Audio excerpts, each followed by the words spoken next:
आज की वीडियो में हम बात करने वाले हैं इंडिया पोस्ट जीडीएस वैकेंसी के बारे में। जी हाँ, वही वैकेंसी जिसमें सिर्फ 10वीं पास के आधार पर आपको लिया जा रहा है। ना ही आपका कोई रिटन एग्जाम हो रहा है, ना ही कोई फिजिकल हो रहा है। डायरेक्ट वैकेंसी का फॉर्म भरा जाएगा और आपके नंबर के आधार पर डायरेक्ट आपको सिलेक्शन दिया जाएगा। तो मेरे हिसाब से तो इससे बढ़िया वैकेंसी हो ही नहीं सकती। लेकिन आज की वीडियो में इसके बारे में बात करने वाले हैं कि इस वैकेंसी में आपको फॉर्म भरना चाहिए या नहीं, यानी कि कितने परसेंटेज वालों को इस वैकेंसी में अप्लाई करना चाहिए या फिर कितने परसेंटेज वालों को अप्लाई नहीं करना चाहिए। सबसे पहले यहाँ पर मैं आपको बता दूं 12,828 पदों पर यह वैकेंसी निकाली गई है और अगर आपने 10वीं पास कर रखी है तो आप इसमें फॉर्म भर सकते हैं। शर्त यह है कि 10वीं क्लास में आपके पास मैथ और इंग्लिश सब्जेक्ट के रूप में होना चाहिए, यानी 10वीं क्लास में अगर आपका मैथ और इंग्लिश था तो आप ये फॉर्म भर सकते हैं। इसी के साथ एज क्राइटेरिया की बात करें तो आपकी 18 साल से कम उम्र नहीं होनी चाहिए और 40 साल से उम्र ज़्यादा नहीं होनी चाहिए। बाकी SC/ST में 5 साल की छूट मिल रही है और OBC में 3 साल की छूट मिल रही है। इसी के साथ यहाँ पर एक शर्त यह भी है कि जिस स्टेट के लिए, जिस जिले के लिए, जिस क्षेत्र के लिए आप अप्लाई कर रहे हैं वहाँ की लोकल लैंग्वेज यानी कि लोकल भाषा आनी चाहिए।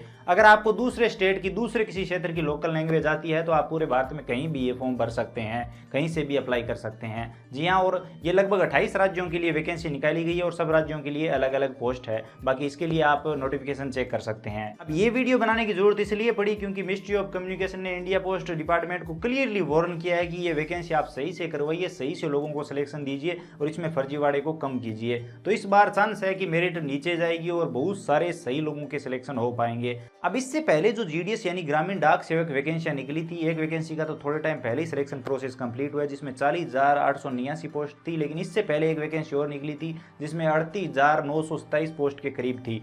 तो अब इन वैकेंसियों में क्या हुआ था कि मेरिट जो गई थी वो लगभग 100 तक गई थी। जी हाँ, 100% वालों का सिलेक्शन हो रहा था, 98 वालों का, 90 वालों का, कई जगह पर 89 वालों का, 85 तक हो रहे थे।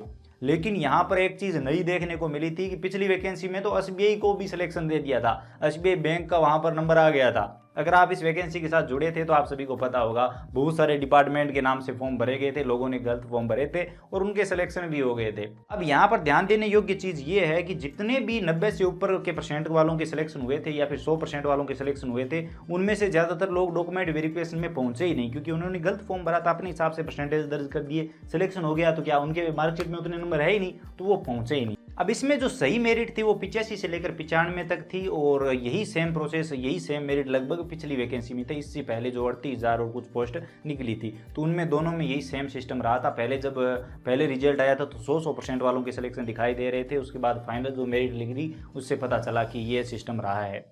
तो अब ये 2 वैकेंसियां हो चुकी है तो जहां तक ये पता चल रहा है कि इस बार क्लियरली सख्ती बरतेगा इंडियन पोस्ट डिपार्टमेंट और इसी के साथ ज़्यादा परसेंट वालों का ऑलरेडी सिलेक्शन हो चुका है। तो इस बार कहा जा रहा है, ये भी सच है, पिछली वैकेंसियों में 75 और 70% वालों के, 60-65 वालों के भी सिलेक्शन हुए थे कई जगहों पर। जी हाँ, सच है। तो यहाँ पर यह भी सच है कि आपको ये फॉर्म जरूर भरना चाहिए क्योंकि क्लियरली सिस्टम इस बार ज़्यादा परसेंट वालों का सिलेक्शन हो चुका है तो चांस है कि मेरिट नीचे जाने लगे धीरे धीरे। और यहाँ पर इस बार ध्यान देगा इंडियन पोस्ट डिपार्टमेंट तो आपका सिलेक्शन हो सकता है। इसमें करना ही क्या है, 100 रुपये होते ही कितने, ऐसे ही खर्चा हो जाता है, मोबाइल रिचार्ज हो जाता है। तो यहाँ पर आप फॉर्म भर दीजिए, फॉर्म भर के छोड़ दीजिए, भूल जाइए। अगर आपकी किस्मत में होगा तो आ जाएगा। जी हाँ, और अगर आपके 60 से ऊपर परसेंटेज है ना तो आपको 100% फॉर्म भरना चाहिए। और फॉर्म आप अपने मोबाइल से कैसे भर सकते हो कल वाले वीडियो में मैंने कंप्लीट डिटेल में बताया है, तो आप वो वीडियो देखकर फॉर्म भर दीजिए।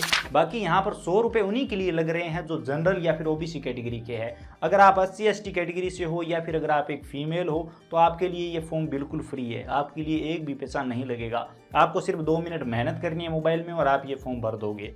जी हाँ, वीडियो देख लीजिए आप और मोबाइल से आप फॉर्म भर सकते हैं। भैया उम्मीद पे तो दुनिया चल रही है, हम भी चल रहे हैं, आप भी चलो, हो सकता है आपकी किस्मत चमक जाए। फॉर्म जरूर भरिए। वीडियो पसंद आया तो लाइक करिए, अपने दोस्तों के साथ शेयर करिए, चैनल पर नए हो तो सब्सक्राइब कर लीजिए, बेल आइकन प्रेस कर लीजिए ताकि हर अपडेट आपको सबसे पहले मिले। इसी के साथ अगर आपके मन में कोई भी सवाल या सुझाव है, आप हमसे कुछ भी जानना चाहते हैं तो आप बेझिझक कमेंट सेक्शन में बता सकते हैं। चलिए मिलते हैं अगले वीडियो में।